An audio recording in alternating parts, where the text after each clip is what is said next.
what was interesting in Meryl's speech was she immediately made it personal. Celebrities aren't just these people who live in mansions. Most of us don't. Most of us are working actors hoping to get the next job so we can put our kids through school. And, I'm a single mom. So she made it personal. And by calling out the people by name, she made it personal, and she made it internationally personal.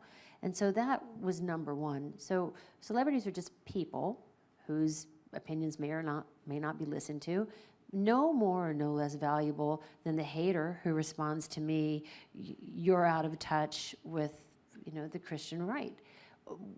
I think, well, I may be out of touch with people who throw bombs at abortion centers. I don't know, I'm out of touch with that because that doesn't seem like God to me.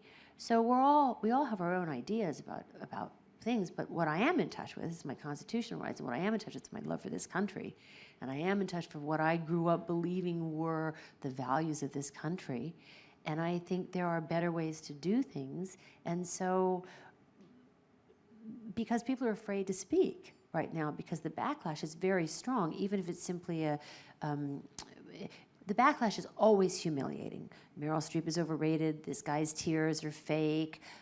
This congressman needs to learn to not talk, but he needs to, it's always about denigrating and humiliating the person and the person's work.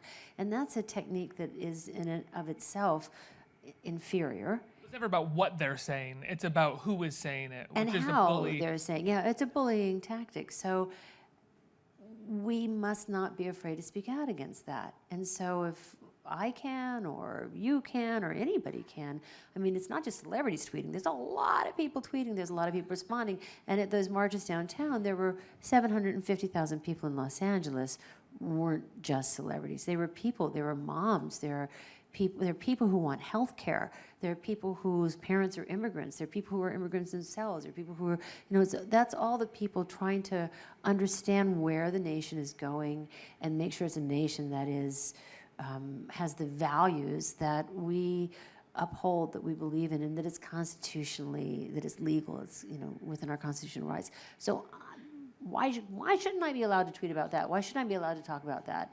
I'm not trying to please anybody. I'm just trying to, to teach my kids what I think is right.